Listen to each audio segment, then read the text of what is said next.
नमस्कार, फोरसाइट समाचार में मैं शालीमार जायसवाल आपका स्वागत करती हूँ। तो आइए एक नजर डालते हैं आज के ताजा खबरों पर। आम आदमी पार्टी और कांग्रेस के बीच जुबानी जंग जारी है। कांग्रेस नेता संदीप दीक्षित ने आप पर निशाना साधा है और कहा है कि वह आम आदमी पार्टी की तुलना गीदड़ों से नहीं करेंगे क्योंकि उनमें भी कुछ अच्छे गुण हैं। संदीप दीक्षित की यह टिप्पणी कर्नाटक के मंत्री दिनेश गुंडूराव के आप द्वारा चलाए जा रहे मोहल्ला क्लिनिक के दौरे के बाद आई है, जिसमें मंत्री ने इसे अति प्रचारित बताया था और कहा था कि वह दिल्ली के मोहल्ला क्लिनिक के दौरे के बाद निराश हुए हैं।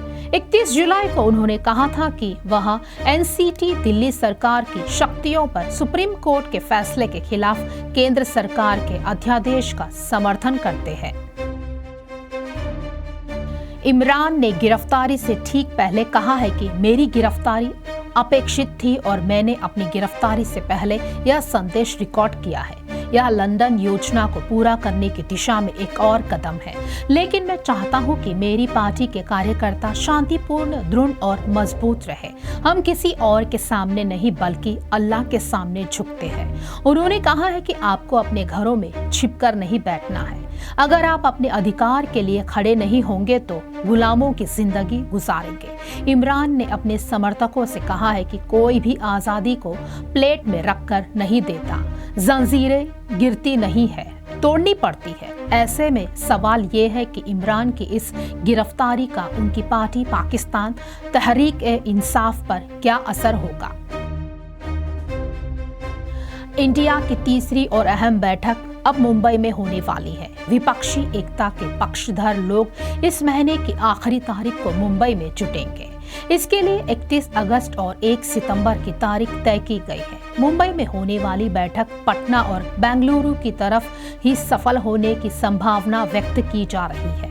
मुंबई में ऐसी बैठक आयोजित करना एक बड़ा काम है क्योंकि इंडिया सत्ता में नहीं है। राहुल गांधी समेत करीब 5 सीएम और पूर्व सीएम आएंगे। ऐसे में सुरक्षा पहलुओं का भी ध्यान रखना होगा। हाल के दिनों में चावल की कीमतों में जोरदार तेजी देखने को मिल रही है। भाव लगभग 12 साल के अपने उच्चतम स्तर पर पहुंच गया है। चावल की बढ़ती कीमतों की कई वजह है। इनमें से एक है चावल की मजबूत मांग। इसके अलावा भारत ने हाल ही में गैर बासमती चावल के निर्यात पर प्रतिबंध लगाया है। इस वजह से भी कीमतों में बढ़ोतरी हुई है। भारत के निर्यात पर बैन लगाने के चलते ग्लोबल मार्केट में चावल की सप्लाई कम हो गई है। साथ ही एक बड़ी वजह कुछ चावल उत्पादक देशों में अनियमित मौसम की स्थिति के कारण भी पैदावार कम होना भी है, जिसकी वजह से आपूर्ति में अधिक गिरावट आई है। हरियाणा में भारतीय जनता पार्टी के बीच सब कुछ ठीक नहीं चल रहा है। 31 जुलाई को हुई नू हिंसा पर हरियाणा के डिप्टी सीएम दुष्यंत चौटाला के बयान के बाद नया विवाद खड़ा हो गया है। दरअसल उन्होंने बुधवार को कह दिया है कि ब्रजमंडल जलाभिषेक यात्रा के आयोजकों ने जुलूस से पहले नूह जिला प्रशासन को पूरी जानकारी नहीं दी थी। अधूरी जानकारी के कारण शायद नूह में हिंसक झड़पें और सांप्रदायिक तनाव पैदा हुआ। ऐसी घटना राज्य के इतिहास में कभी नहीं हुई। सीएम मनोहर लाल खट्टर के बयान से असहमत है। सत्तारूढ़ बीजेपी और जेजेपी के बीच दरार के संकेत बार बार सामने आ रहे हैं। खास खबरों के लिए जुड़े रहिए हमसे, देखते रहिए फोरसाइट्स।